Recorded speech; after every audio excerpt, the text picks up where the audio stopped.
Alright, we are going live, gentlemen. You're live on YouTube. And Facebook is getting there. Facebook's getting there.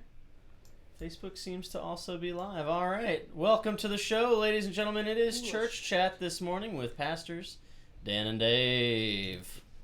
Woohoo! Here it comes. It's Church Chat with Pastors Dan and Dave. Come hang out with us on our stream. It's Church Chat Wednesday. It is Church Chat Wednesday.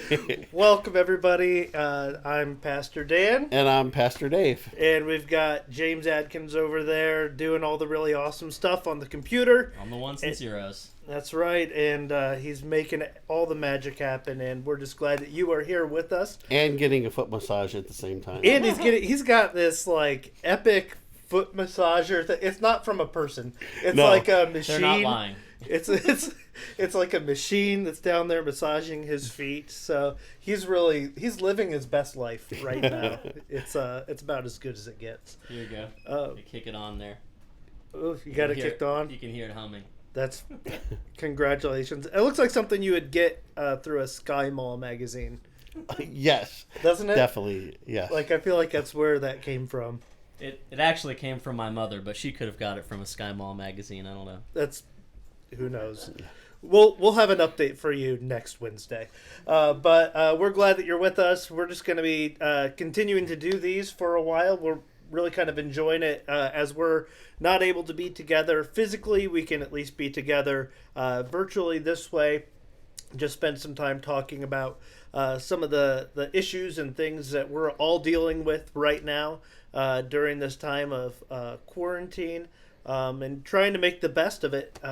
And I think on Easter, we made the best of Easter that we possibly could. Yes. In this time. There's a lot of positive feedback. Yeah. I saw on Finley Social, I think it said, boy, I wish they would do this every week. And somebody said, I wish I would do it every day. But no. It's a lot of work. James fell off the wagon. I mean, it's hard. Well, so he actually fell off the wagon, though. Like, there was a wagon. And there was a wagon off. that he Yes. fell off of, not like Yes. Alcoholics Anonymous kind Right. of thing.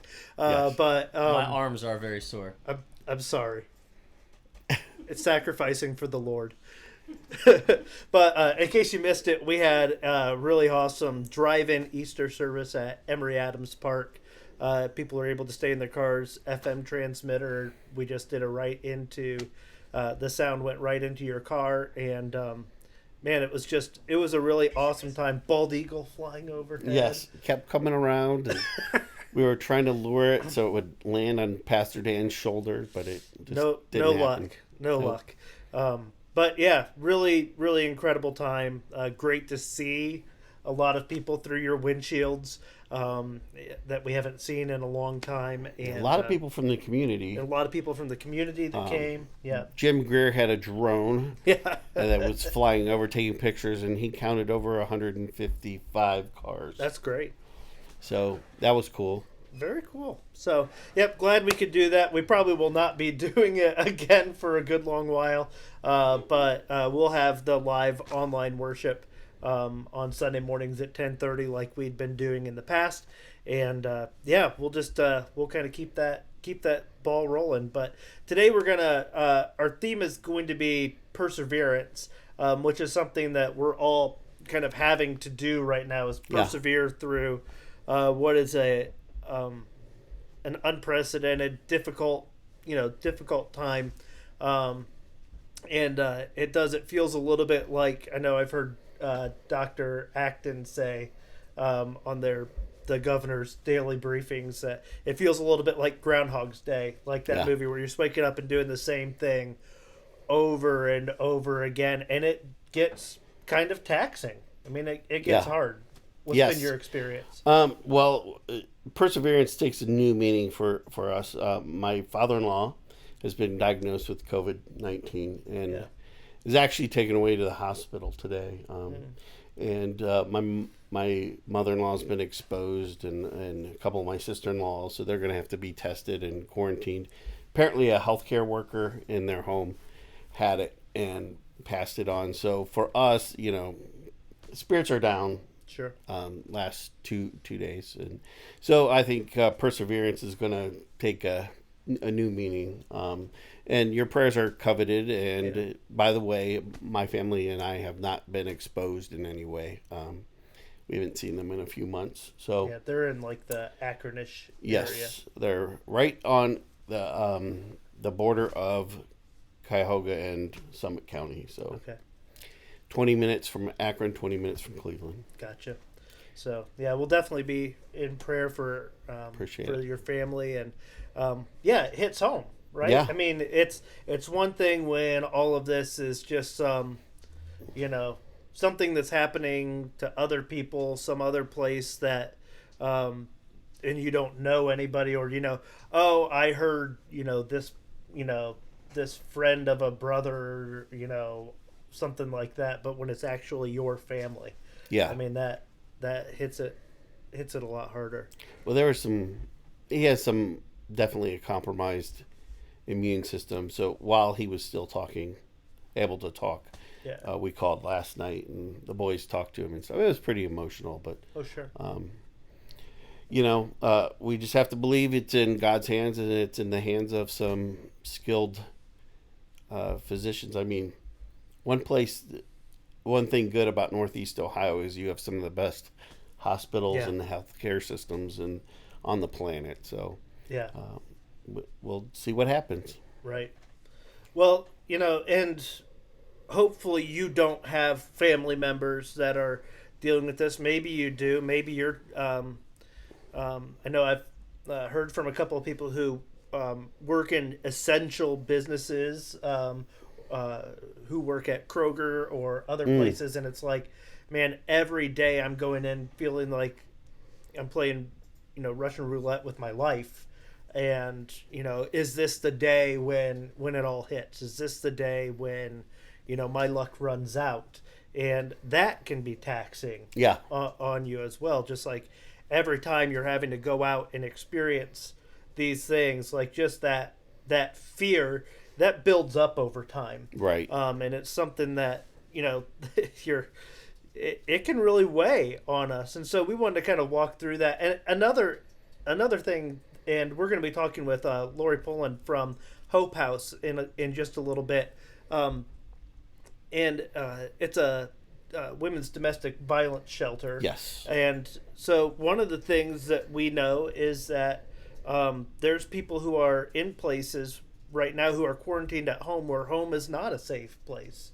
And and having to persevere through those times. And when do you persevere, and when do you say enough's enough, I've got to do something to get out of this situation?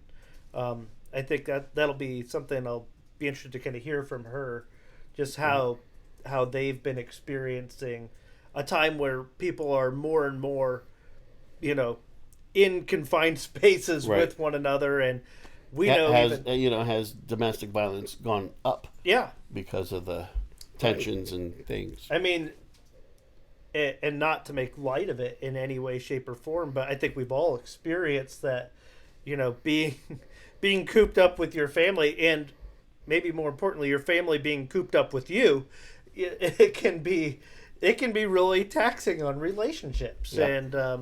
And so for somebody who's already in a really vulnerable spot where things are already, maybe not safe or not good, that could be even more difficult. So I'll be interested to kind of hear from her what she has to say on that. But one of the things also that I've been thinking about in terms of just kind of persevering has been, what are the things that that you've been doing? And I'd love to hear in the chat. Feel free to send in the things that you've been doing to kind of help keep your sanity, to help you be able to persevere through this time. We were joking before we started about, told our kids, here's some money, go get something on Amazon that will help you keep yourself busy or whatever it is. What are the things that you've been doing to persevere and be able to continue to walk through this time? So, do we even know where we're at, like as far as timeline goes? I have no idea. Excuse me. I did read something. There's that fear of essentially when all this is over and we're released to go back to normal. Is the virus still there? Yeah. So I don't know. Who knows how long this is? What you probably won't hear from us in any of these things is any sort of medical advice. Yeah. Or any sort of advice on like, oh, we think it's time for people to get back to, or oh, we need to stay longer. We have no idea, no expertise. We listen to the experts, the scientists, the doctors, our political leaders, the people who are wading through all the information.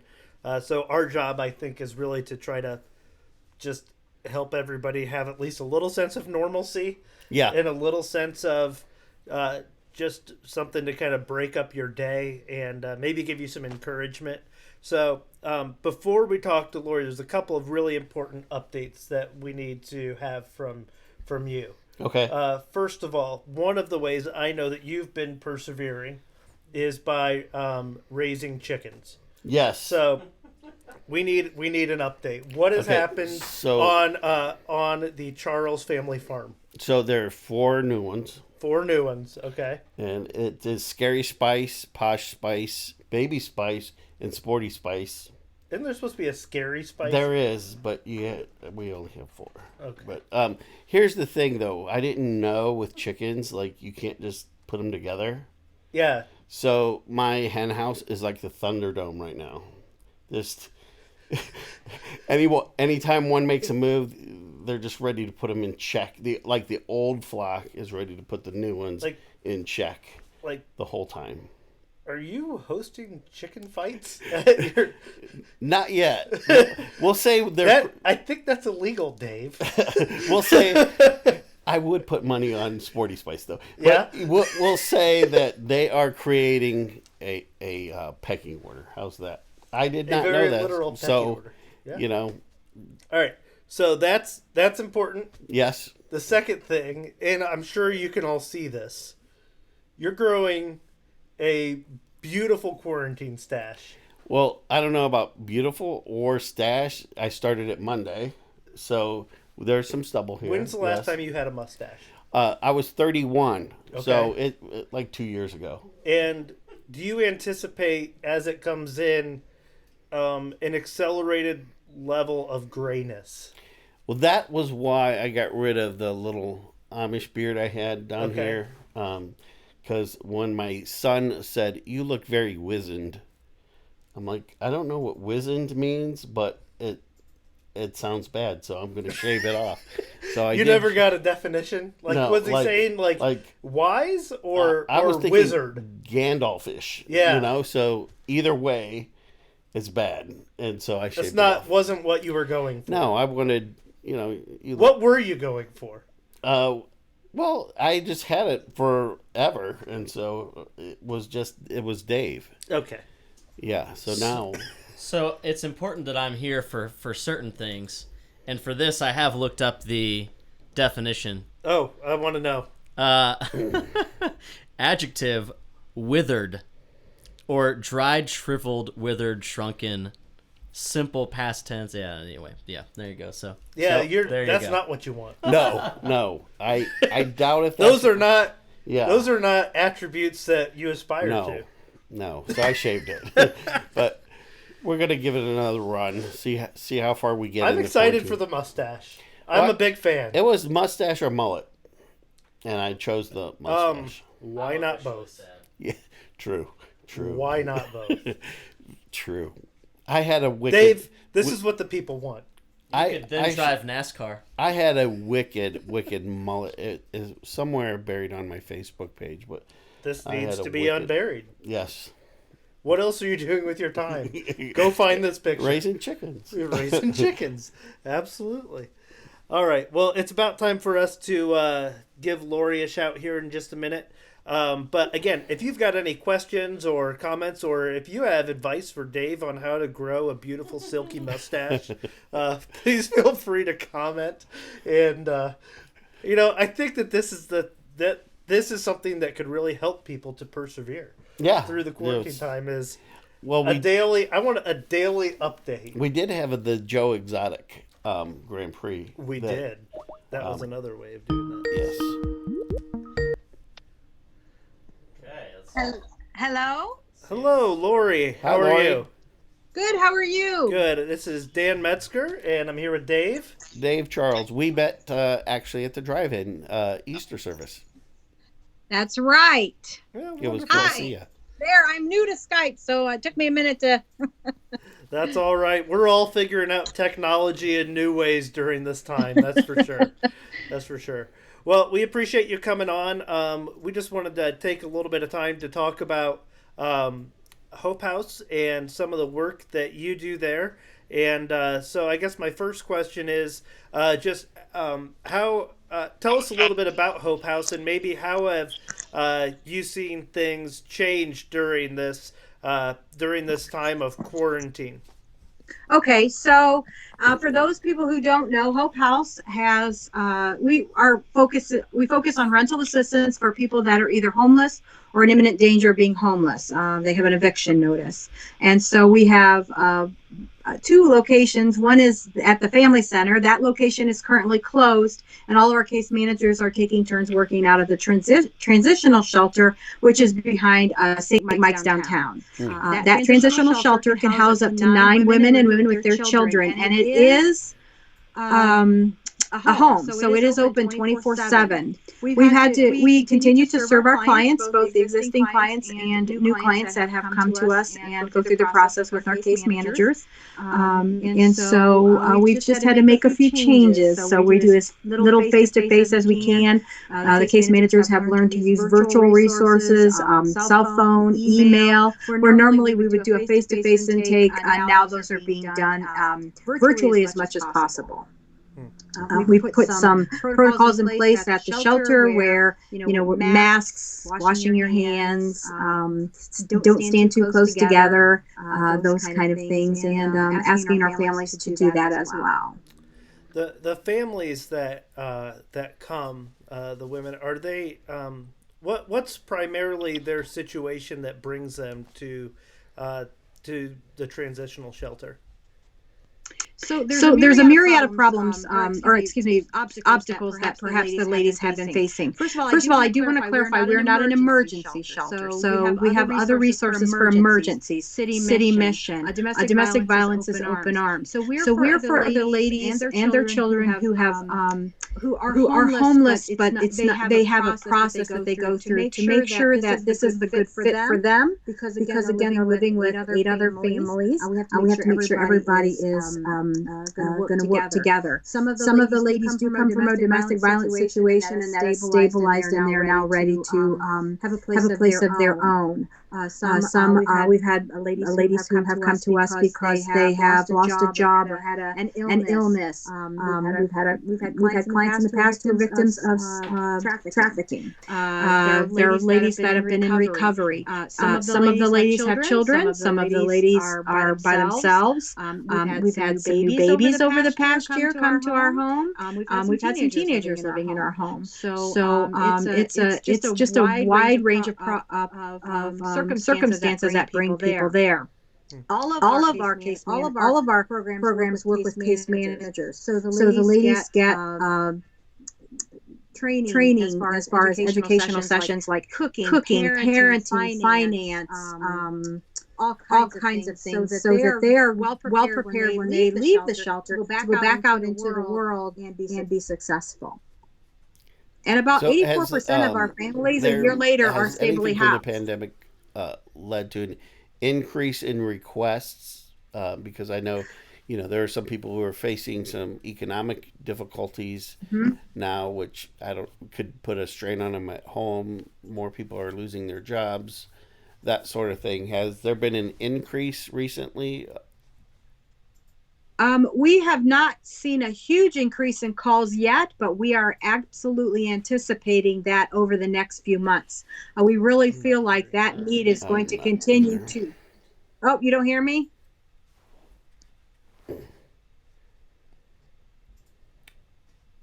Laurie, I'm not sure if you can hear us, but we're not able to hear you right now. Sorry, I might have fixed it. All Uh-oh. right. Hi. Oh, there you're back. You're back. You're back. Am I back? Okay. All right. Sorry So about could that. So, go ahead. Dave's last question. I don't think we heard any of that. So go ahead. Okay, so we have not seen a big uptick with the pandemic yet, but we absolutely expect that to happen in the next few months. We have been able to work with City Mission, and we were able to take a couple of families living at City Mission, and we moved them into the shelter, allowing City Mission to have a place for quarantine should that become necessary. So that was very, very exciting, and we although we followed our normal processes, we kind of expedited those processes, so that would be a good fit for both the ladies that we're serving, but also allowing City Mission to move a little more quickly as well. Yeah. So, as a nonprofit here in the area, and we appreciate the work that you do for our community. What are some of the ways that people can support you and support Hope House, especially during this time, but all year long? Okay, so normally we take donations at the Family Center. Right now, we're only taking donations at the shelter, and we're really sticking to those basic necessities, things like personal hygiene, cleaning products, diapers or baby formula, baby wipes, those kind of things, maybe some food that are not perishable. We can always use those kind of items. We really have had to not take clothing and furniture and household goods, which it's hard to make that decision, but we really don't have any way of making sure it's safe. And so we're trying to be as safe as we can. So that is one way. If you're really dying to mow the lawn or pull some weeds, we're going to need some outdoor work done soon. And normally we would try to recruit a bunch of volunteers for things like putting in the air conditioners and mowing the lawn and planting flowers. We have to be really careful about all of that. So we do have some outside work that if anybody has a green thumb, I personally have a black thumb. You do not want me touching anything growing. So those are the kind of things that we can see coming up in the future. We actually, right before we came on the air together, I got an email from one of our case managers that said we just got a donation of masks. So we are well fixed for masks right now. Excellent. And we'll be sharing those with other entities if we have too many, but we just received masks the other day and then we got some more today, so that's really fantastic. And our community has been really, really responsive. We are just so fortunate. Excellent. Speaking of donations, Yeah, so one thing we're going to do, we had somebody give us a $100 Kroger gift card. So we're going to be sending that your way later today. So hopefully the ladies at the house will be able to, anything you don't have, you'll be able to get. Thank you Kroger. so much. Yeah, you're absolutely welcome. And if other people want to be able to send in donations or anything like that, where can they find your contact information? So the contact information is on our website, www.finleyhopehouse.org. Those should be sent to the Family Center. I am going in and checking the mail every few days and looking sadly at my desk. Or you can also drop off at the shelter. okay, great. Anything else that you'd like to share? We're talking about perseverance today, and I know that you work with people who have to persevere through a lot of things. Is there anything else that you'd like to just share right now? I would really just like to say thank you so much to the community, to folks like you that are getting the word out. That we hear a lot about the medical community being on the front line, but really our case managers are also on the front line, and they are working so hard so that we can continue to serve our community, and our community in turn always responds so that we can continue to do so. And we cannot say thank you enough. I say it, but we just cannot thank people enough for the love that they show us and for our families. And remember, there's a lot of stress already. So, remember to reach out to people and say thank you, be nice, And hopefully, I have a friend, and we said when this is all over, we're going to dinner, and we're going to sit really, really close together, and we're going to sit there for hours and hours. We can hardly wait to do that. One of these days, absolutely. Right. Well, Laurie, thank you so much for joining us, and we just appreciate everything that you are doing for our community as well. Thank you. Thank you for having me. Absolutely. And thank you for the drive-in service the other day. Oh, It was yeah. fantastic. Yeah, that's our pleasure. Glad we could do it. So, all right, take care. Thanks so much. Take All right, care, bye. guys. Bye. It's really nice. Yeah. Yeah, I love what she said about, they're caseworkers. Those are people who are on the front lines right now. Right. And there's a lot of different people who are really, putting themselves essentially in harm's way to make Right. sure that our community and all of that everybody can be okay. Sure. And there's people going through just some really difficult stuff.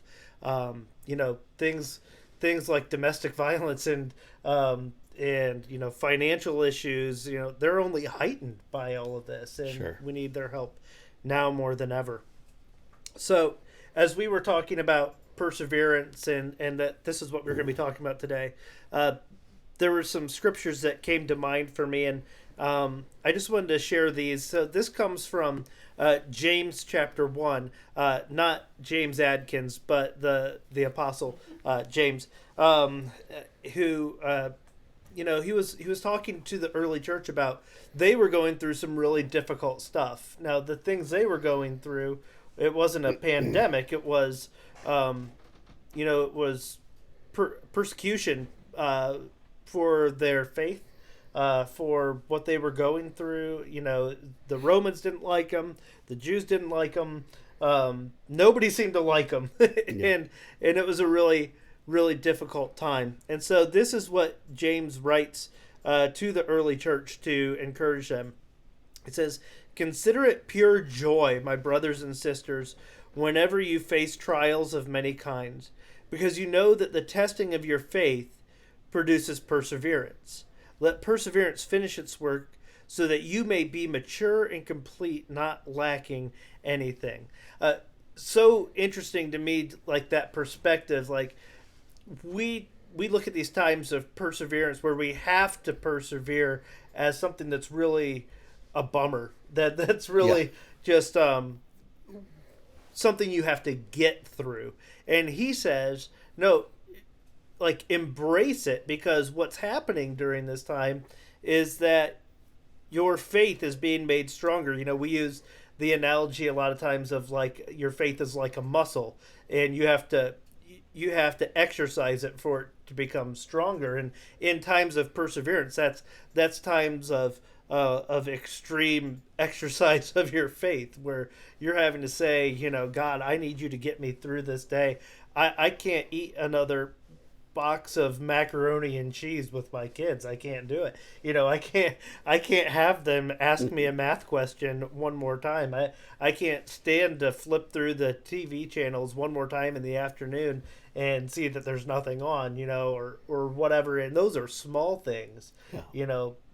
The hard things of, things like what your family's going through, and people who are in homes that are less than safe or are in fear of their businesses being closed. I mean, every day waking up with that, it can be really hard. And James is encouraging us, saying, this is something that God's going to use to help build your faith during this time. Yeah, for me, some scripture that has been, scripture sort of comes in themes. Mm-hmm. Sometimes, like everywhere you turn, you kind of run into this scripture or this theme. But I think it goes along with perseverance as well. It was from Isaiah 43, verses 18 and 19. "Do not remember the former things or consider the things of old. I'm about to do a new thing. Now it springs forth. Don't you perceive it? I will make a way in the wilderness and rivers in the desert." I think that's on the other side of perseverance. The Israelites at this time, they've always been a people of remembrance. remember, remember, remember. Tie a purple thread in your cord to remember. And this is Isaiah saying, God's going to do something new. Mm-hmm. Don't you see it? Almost as if you don't perceive it, it's going to go sailing right on by. I mean, I think at the time that the Israelites were waiting sort of for another Dead Sea moment.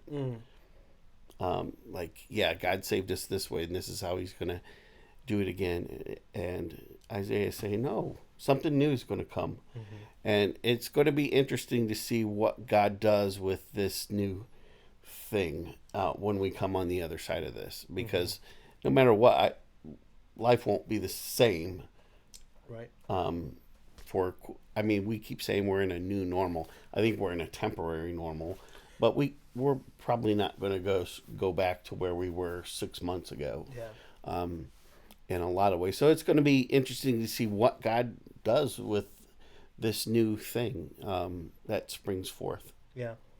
I mean, there's some things that will hopefully go back to normal. Oh, sure. I will be going to a Mexican restaurant absolutely. as soon as I am allowed. And just sitting there and eating chips and salsa until I feel sick. I mean, that's just what I want more than almost anything. But yeah, I think, and we talked about this a little bit last week, that we're adapting. How is the church adapting out of this, and how are things going to look different? And I think that is, it's on the other side of this perseverance. You persevere through these times because God's going to do and is doing something beautiful through it.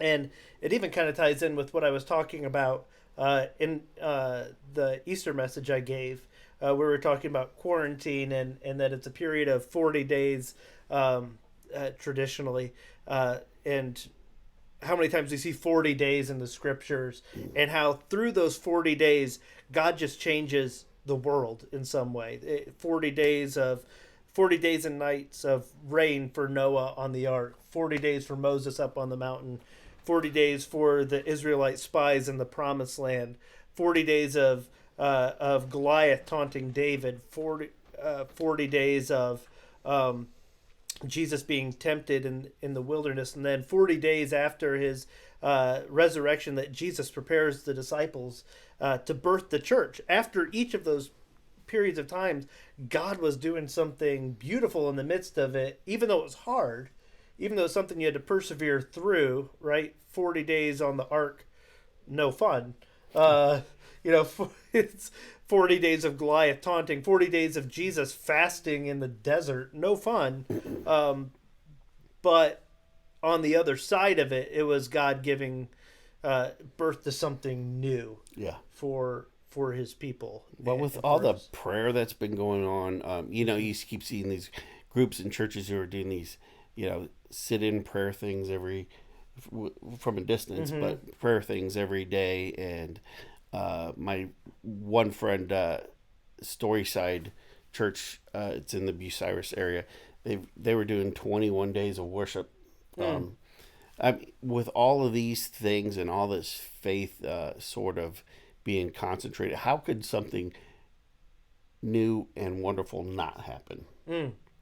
That's a beautiful thought. How could something new and beautiful not come out of this? And we've said it time and again, things like this that we're getting to do, this is something new that has come out of this. And and for the tens of you who are out there watching this, hopefully it's having an impact on your day. And there's just been so much good that we have seen. And I think we've seen some of the good of humanity just in general. So I'm excited to see what God births out of this time of pain. Let's call it what it is. It is a time of pain. This isn't all just, I'm an optimist, but this isn't all just sunshine and rainbows. It's hard, and it's supposed to snow. Yeah. Man, I'll be honest with you. This morning I did not feel like doing this. Yeah. Especially after with all the family stuff, and there was a phone call this morning, and I was pretty down. But this for me is this was a great experience. I mean, I really like, of course, being with you and James, but this has just been a nice thing to do and another thing to get my mind off things, and it gives me a sense of normalcy. I mean, we've this is what our fourth or fifth segment. So for me, it's giving me a sense of normalcy. So I'm really glad that we have this. And we're trying. And that's what perseverance kind of is. It's trying. It's patience. It's sometimes just struggling every day to you wake up and like, I don't want to do this again today. My daughter Adeline had a great quote last night. It was like 8:00 or something like that, and she said, I just need it to be an acceptable time for me to go to bed. Like, which I was just like, oh, I feel that. Yeah. I feel that, like, all right, made it through another one, So, yeah, persevere and look at it as a way in which God is strengthening your faith in some way. And we are excited. I'm excited to go to a Mexican restaurant with you. To be able to see you at church again. Yep. But we know there's some hard times through all of this, and don't forget, if you're struggling, we're always we're available. a phone call away. Yeah.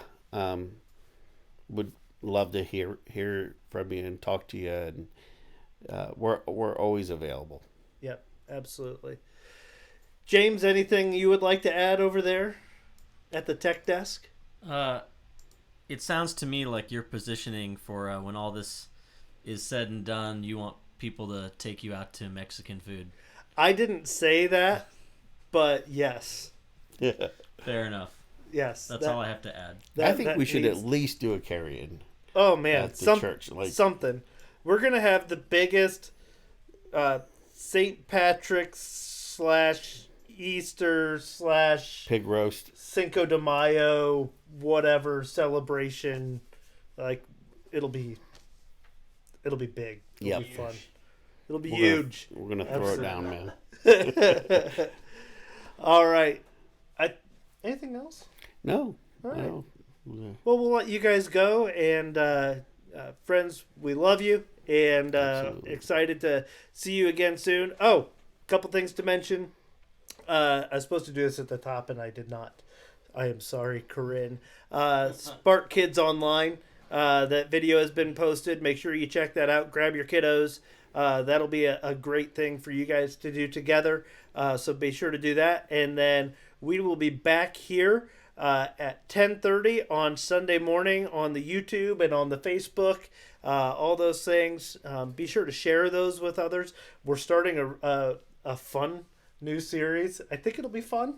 We'll find out. Above the Fray. It's called Above the Fray, Yeah. where we're going to talk about the intersection of faith and politics, which are two things that you're not supposed to talk about. And we're going to talk about them at the same time.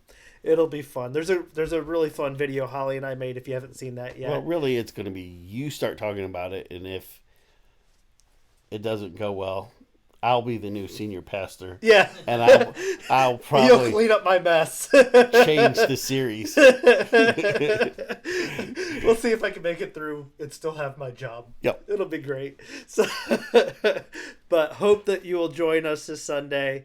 And until then, God bless you guys, and we will see you soon. Take care.